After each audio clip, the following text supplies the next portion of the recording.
And welcome back, everyone. It's Speed Round 34, baby. And let's just get into it. From Bag King. Who wins in a fight? Jet Ray or the Flash? This is a no contest. Battle of Speedsters, the Flash is kicking Jet Ray's ass. Jet Ray does have some fun abilities, including, hypersonic flight. He can actually survive in a vacuum. And he has laser eyes. None of these stack up even remotely close to the power of someone like the Flash, who can literally run through time and cause time paradoxes and literally reboot entire comic book universes. So the Flash totally wins that fight. Then coming to us from Jeff the Killer, Gore the God Butcher versus Jason Voorhees. Gore the God Butcher smacks Jason Voorhees in the whatever he's got down there. And this isn't even a contest. The strongest version of Jason are at best maybe building level. I mean, Uber Jason can survive a fall throughout a planet's atmosphere, sure, but we're talking about a guy who fought and beat Thor on multiple occasions. And don't be that guy in the comics that, no, it's like, dude, you don't understand. Jason Voorhees is hyperversal and all this. Like, no, he's not. No, he's not. I looked up that website. That website is fan-made and bullshit. That's what that website is. So, no, it's not. Then, and this is slightly different, coming to us from Eden Has Limits, Naruto versus the Hulk. Now, this, unfortunately, is weird and as overly powered as anime can get. Not every anime is created on that level. Frankly, Naruto characters are not designed to go up against caliber. Hulk literally can blow away universes with a freaking thunderclap. He just gets stronger the angrier he gets. And thanks to the Green Door and his connection to the One Below All and the Below Place, he's effectively immortal unless defeated by unconventional means.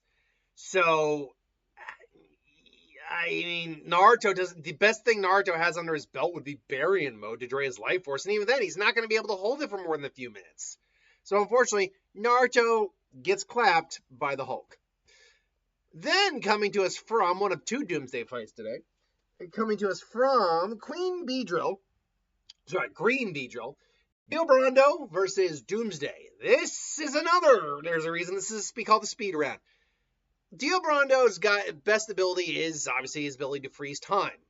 Honestly, if you've gone with the most modern interpretations of Doomsday, who regained sentience and actually had time manipulation capabilities, this ability means nothing to Doomsday. Even if it does stop Doomsday in time, what's Dio actually going to do?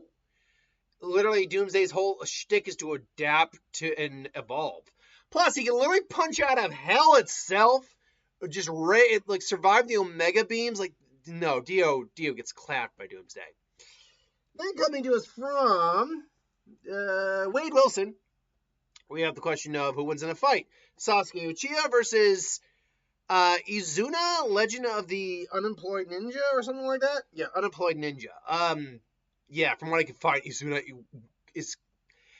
could not match up to even low-level Naruto characters. Like, the disparity in power between these guys is so vast, it's not even worth really repeating, from what I could find. So, yeah, no, Sasuke would win that fight easily. Then coming to us from the Lost Ones, Akuma versus Kenpachi. This is the first one in the speed rounds where I'm like, okay, there's at least a concept here. I remember when Death vowed the DBX and they had them fight, and Akuma won both fights. Unfortunately, even back then, first off, DBX was never accurate. That was just really fandom, whatever. But more to the point, Kenpachi is, at minimum, a galactic-level threat. Because he can literally tear through a pocket dimension that was literally space itself. When Gremmy created the Galaxium, he literally cut through that. Now, he did that with his Shikai activated, his eye patch on. So he was, at best, I think as they say, his new eye patch, absorbed, up to 80% of his strength. So you factor in 5 times that strength. And then you factor in however strong the Bankai gets. Not to mention that Kenpachi's own makeup allows him to get stronger against stronger opponents. As long as he gets pushed to his limits, he will always come back stronger. Like for example, he did not defeat either Pranita or Gerard, but he came back stronger to the point where it's widely believed he's actually surpassed Yamamoto at this point in terms of power. And there's evidence to back that claim up. So, yeah, no, Akuma, for all of his strength, and he does have some very impressive strength feats. The one thing I'll actually give Akuma is this. In terms of raw, like, just martial arts capability, in terms of skill, he does beat Kenpachi there. But Kenpachi, physically, beats his ass. Speed-wise, all Shinigami, even, like, lieutenants can move, as long as they know Shimbo can move at light speeds. Durability-wise, has tanked literally the vacuum of space, has survived massive explosions to his face, being impaled multiple times. So has literally grabbed Sero's energy beams of spiritual light and just went, no. He literally had his arm turned into a mush, but tore it off before anything bad happened to it. Then you go into Bankai, where he turns into a freaking Kishin Oni demon of hell, and goes up against the guy who could literally destroy the Soul Society. They destroyed a meteor that would have wiped out the Soul Society.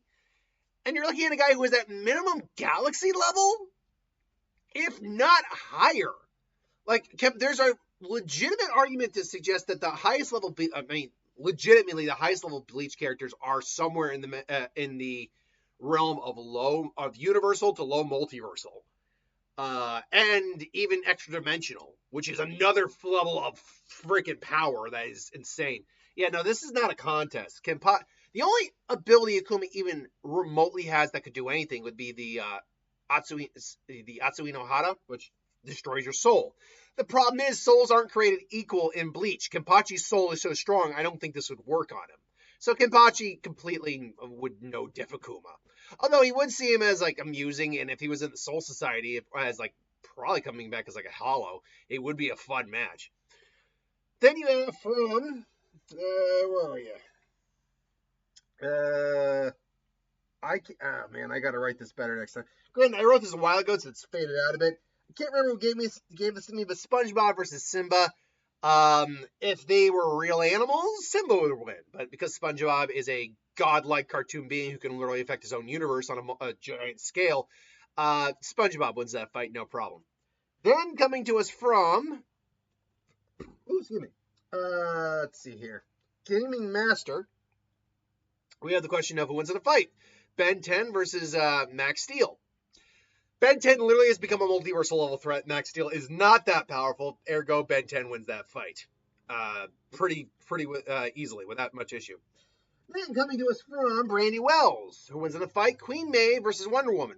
Everyone in the boys is a weaker version of their DCU counterpart, or DC Universe counterparts, or Marvel counterparts, quite frankly. Hell, the version of Wolverine has hammers for hands, more or less, because you can tell it's their Wolverine because of the design. Wonder Woman would make mincemeat out of Queen Maeve. So, just on a strength level alone, she can help move a planet, whereas Queen Maeve struggled to stop a truck. That's not a contest.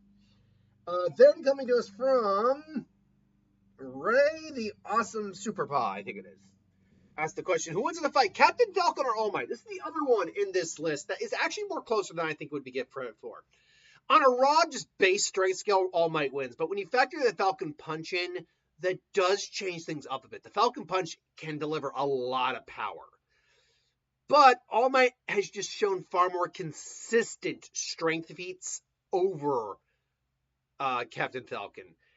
He's been doing it for longer also. At least any current Captain Falcon probably hasn't been doing it as long as All Might, who's been a hero for over like 40 years minimum.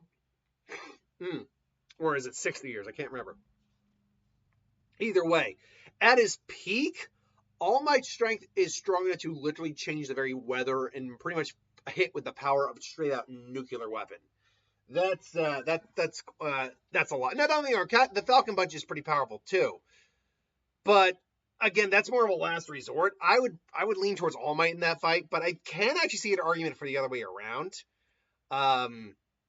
Still, I'd definitely go All Might in that fight. Then coming to us from, let's see here, Devilpool. That's the question, who wins in the fight, the animated Beetlejuice or the Eds? from Ed, Edd and Eddy. And there's a great theory that Beetlejuice, the animated version, is just Eddie from who died and came back. But no, they're clearly not. But look, this is really not a contest. Beetlejuice would win. The Eds are not smart enough to outsmart him. He's not like a genius, but he's certainly smarter than them. Even Double D, who might be technically smarter than him, just on the raw intelligence side of things, wouldn't be able to do anything against Beetlejuice unless he figured out how to send Beetlejuice back. So yeah, no, Beetlejuice wins that fight easily. Then coming to us from Mr. Freddy Fazbear himself, we got the question of who wins in a fight, Catwoman or Black Panther. Look, Catwoman can't even actually beat Batman in a fight, who doesn't even have as solid of tech as Black Panther. That I feel like is a no-brainer. That one's Black Panther. Vibranium, enhanced super abilities, enhanced senses, all that. No, that's Vibranium. That's Black Panther. Then coming to us from what? Oh crap. Bernie Oracle? Is that it? I probably got that name wrong. Who asked the question, who wins in a fight? Jeff Mason from the Morgue Files versus Ninjago Crate. Jeff Mason really is just a reanimated corpse, from what I can find. There's really nothing special about him beyond that. Crate is at least a warrior, and a solid warrior at that. So, yeah, I think that's Crate. Then we got from...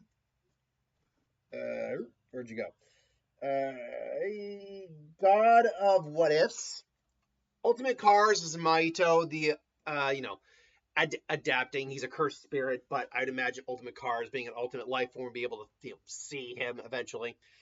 He can manipulate anyone's soul just by touching their flesh, but he can manipulate his flesh, and he's developed stands. So because he's developed stands and his own stands, he should be able to counter or at least see Mahito, and use the stands to counter Mahito as well. Add on to the fact that Cars has the ability to manipulate light, and literally just has like adaptive evolution. He can just evolve against whatever Mahito is throwing at him. So ultimately, I would have to go with Ultimate Cars on this. This one, though, I could have seen being a more powerful, probably could have been a full video, maybe. Anyway, then coming to us from Ricardo Player One, Ghost Rider versus Natsu. This is, I think, a no-brainer. Like, Natsu, as powerful as he is nothing compared to the Ghost Rider. Ghost Rider gets to a multiversal scale of power. His fire is hellfire, not just regular fire, so it wouldn't even be able to be like absorbed by Natsu very easily. This I feel like is a no-brainer. And then coming to us from I think it's Alex Mercer versus Wolverine. I think that's the name of the actual user. Alex Mercer versus Doomsday. If Mercer could actually absorb some of the biomass of Doomsday, in theory, he then would gain all of the Doomsday's abilities, including just adapting and coming back no matter what. So then it's a never-ending death loop at that point. But the problem would just come down to, I don't think he could do that. Doomsday's durability and skin are so thick that I don't know if he personally has the power to break that skin and get some DNA and biomass from him. Doomsday, I think, would literally just beat him into an absolute submission and near atomize him until he just can't regenerate anymore. So I'd probably go Doomsday on that fight. Last but not least, though, the one that started off at the beginning here from this TZARON, Tiasan. The Ten-Tailed Beast versus Thanos. Again, you're talking about a guy who can go toe-to-toe with multiversal level threats, multiversal level individuals like Thor or Odin, who could tank planet-busting blasts from Black Bolt to the face, point blank, and only end up with a nosebleed, who can survive dips in black holes, survive the vacuum of space, has whooped the Hulk in physical combat. The Ten-Tails, as dangerous as it is, it's just a mindless beast at the end of the day. This is really not, I think, up for debate. I think the Ten-Tails would be smacked down pretty hard. But until then, I'd go Thanos. If you disagree or agree, that's great. If you disagree, tell me what you think you would win and why. But until then, thanks for watching. Hope you enjoyed, and I'll see you for the next one. Later.